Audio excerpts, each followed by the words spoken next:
Since Pokemon Go's release, I don't know, like a week ago? It has taken the world by storm, climbing to the top of the charts of both the Apple App Store and the Google Play Store, and even becoming one of the top-grossing mobile games of all time. It's also done something that no Pokemon game has done since Pokemania back in the year 2000, or at least not to this scale, which is bring millions of fans, both new and old, together in the quest to catch them all. Speaking of bringing fans together, this video is sponsored by Amino Apps. Oh, look at Speqtor, he's sponsored now. He's only in it for the money. Way to shove a product in my face, you corporate fuck. Look, I would never promote anything that I don't or wouldn't use, and if you've paid attention at all to my other videos, I do use Poke Amino. Amino Apps hosts a great number of apps that cater to pretty much anything you can think of. Music, art, books, video games, food, even specific fandoms like Minecraft, Doctor Who, and of course Pokemon. If for some reason you can't find an amino for what you're looking for, you can make one with the new Amino Creator and Manager app, which is then hosted on their Amino app alongside a ton of other user-created aminos. Lots of apps, lots of aminos. It's in their name, I guess. And fittingly for this video, there's even a new Pokemon Go amino. All of these can be downloaded for free from the Apple App Store or the Google Play Store, but anyway, back to the video. Despite Pokemon Go's popularity, there are some things I feel that the game needs in order to be just that much better. So today I want to talk about my top 5 future hopes for Pokemon Go. Before we even start, I'm not going to mention fixing the bugs. That's a given, even if they are really annoying. Rest in peace, my first egg. You were taken too soon by a crashing game. Remember that these are my opinions, blah blah blah, leave a comment about what you want to see in the future, share the video, blah blah blah. Let's go. See what I did there? Cause Pokemon Go? Fuck it, start the video. This may be just a personal problem for me, but I'd really like it if it were just a little easier to get my hands on some Polka Coins. Right now, the only way to get Polka Coins is either to buy them or hold control of a gym. And while I know that for some it's a bit easier because they live in a highly populated area, for me, that's not the case. I live on the outskirts of a tiny town in the middle of nowhere. There are far fewer Pokestops and gyms available to me than those living in larger cities. And since the nearest gyms and Pokestops are at least a mile's walk from me, it's a bit inconvenient to essentially have to walk into town just to be able to do anything. I know that walking is like the point of this game, but it's still pretty inconvenient. If I want to get even a barely passable amount of encounters in my neighborhood, I need incense. But because it's so hard for me to get Poke Coins, I'm forced to buy them in order to really be able to play the game.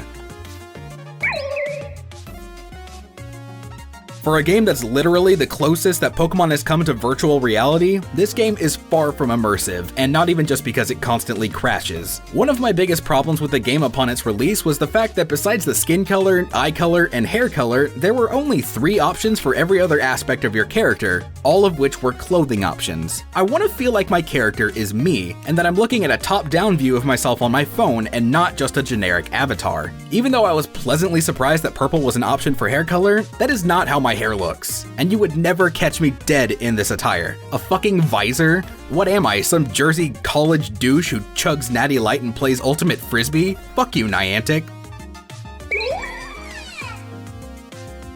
Pokemon Go's battle system is odd.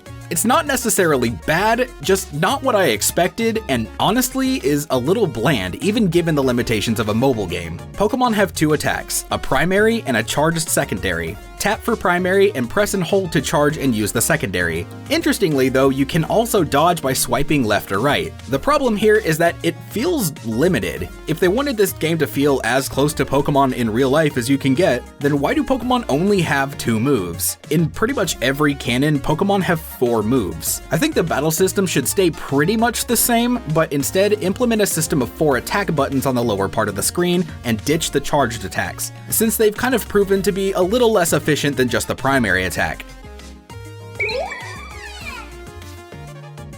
This is one feature I'm fairly certain will be added in the future, but since it isn't right now, it's worth mentioning. One thing that is a core staple in the Pokemon franchise is battling trainers head-to-head and being able to trade Pokemon, both of which are completely absent from Pokemon Go. Of course, you can indirectly battle people by taking on the Pokemon that they've left behind to defend the gym, but other than that, there's no classic way to interact with the players that you meet face-to-face. There aren't even really any suggestions that I could give here since it's pretty self-explanatory.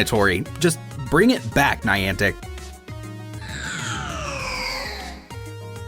This is one thing that is heavily debated among players as to whether or not it'll happen, but it's probably the biggest thing that I could hope for this game, and for multiple reasons. Add more Pokemon to the game. I realize that it's only been out for a week, but I've already found myself bored with the options in Pokemon given to us. I may be a bit biased since Gen 1 is my least favorite, but there are only a few Pokemon that I even care to catch, and once I do, then what? Another more cynical reason I want later generations to be added is because of Gen 1ers and or new players. It's no secret that this game has drawn back a ton of players who quit playing after Generation 1 and who love to claim that they either hate later generations or that they grew up and stopped playing. Well, where's your excuse now, hypocrite? You barely had the wherewithal to walk to your fucking refrigerator for a beer before this game, and now you'll walk a mile just to catch a few Rattata and hatch an egg? It's clear that tons of people are playing this game just because of the trend, and that's fine. My main point in adding Pokemon from later generations is that doing so will either drive away the closed-minded players who refuse to give the newer Pokemon a chance, and hopefully clear out those goddamn servers a little bit, or force players to learn to appreciate them and maybe even come to like them.